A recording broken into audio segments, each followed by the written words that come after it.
Hi, I'm JT, and I'm here to explore how gamification is inherent in our daily life and how it enhances user engagement. In this video, I'm going to discuss three examples of gamification. One that works by targeting our selfish impulses, one that triggers our desire to improve and learn, and one that doesn't work, at least not long term. Well, first of all, what is gamification? David Folmar sees it as the incorporation of game mechanics like badges, trophies, and leaderboards to engage users and solve problems in real-life scenarios. The use of gamification is widespread in store loyalty programs and mobile applications, and works by targeting our wants and needs. Renowned gamification and behavioral design expert Hsieh talks about the 8 core drives targeted by gamification. Some of these drives are extrinsic, meaning we're motivated because we want to obtain something, either a goal, a reward, or status. I won't go into all 8 core drives in this video, but if you're interested in learning more about them, there's a link in the video description to Cho's very informative TED Talk. The extrinsic factors of motivation are accomplishment, ownership, and scarcity. These drives push us to attain something outside of ourselves that we want. This is exactly how e-commerce gamification hooks us by in. dangling the thing we want in front of us like a carrot. As acknowledged by Victoria Ainsley and Daniel Noonan, one of the very first companies to use gamification in online retail was eBay. eBay targets our desire to get something that's difficult to obtain. By using a bidding system, we spend more time on the site in search of rare or unusual items.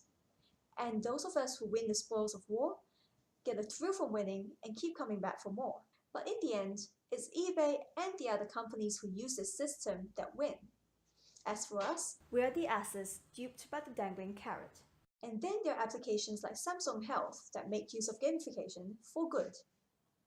Referring back to Cho's 8 core drives, and as defined by Hsieh and Alsawaier, those that motivate us intrinsically trigger our creativity, our desire to learn, and do things we find interesting. Samsung Health works by activating our drive to accomplish. It's a mobile fitness app similar to Fitbit in that it records users' activity levels throughout the day. Apart from the usual features like keeping track of our water and calorie intake, we can also create individual contests with our friends or join global challenges. With each challenge won or shared, we earn experience points and level up. This form of gamification is great motivation and gets users to engage, but it doesn't foster self-regulation. Self-regulation is important because if an application can get its users to actively think about the app and how to improve their performance when they're not even using it, that will achieve an insane level of user engagement. And how can Samsung Health do that? By adding a feature that helps users build up metacognition. Lai Mingtang and Judy Kay refer to metacognition as the knowledge and control a person has over their thinking and learning activities. The more we understand the way we think and learn, the easier it is to hack out the path to better self-control. A way for Samsung Health to encourage its users to self-monitor is to have us reflect on our performance and then reward us on the accuracy of our self-reflection.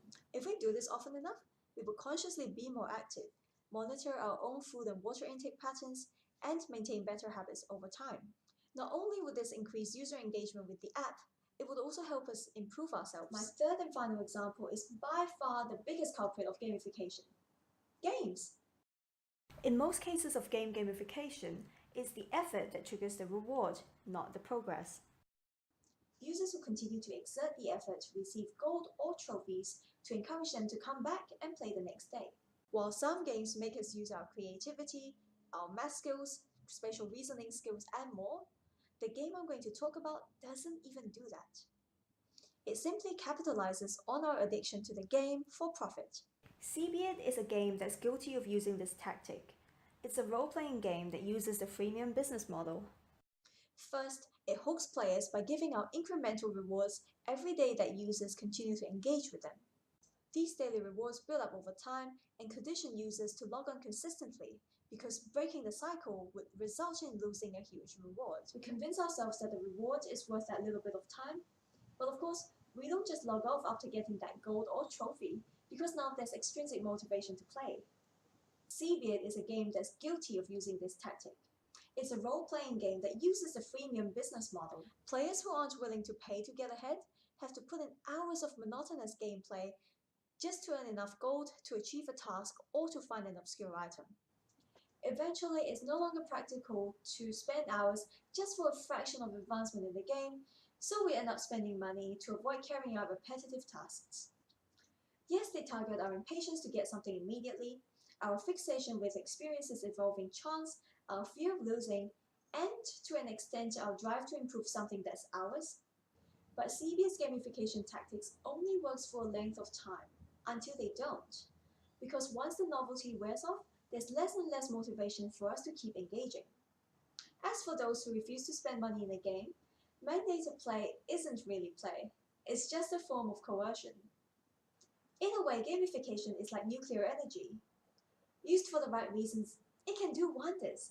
It can motivate us to embark and continue on a path of self-improvement, to use our creativity and to better ourselves. Used for the wrong reasons, and it gets us hooked on a time-consuming, expensive application or activity that gets us nowhere. But whether it's used for good or bad, it has to be updated every now and again to keep things fresh and keep users interested. Thank you for watching this video. I'd love to hear what your favorite forms of gamification are in the comments below. And if you want to know more about me, the link to my blog is in the video description. Once again, I'm JT.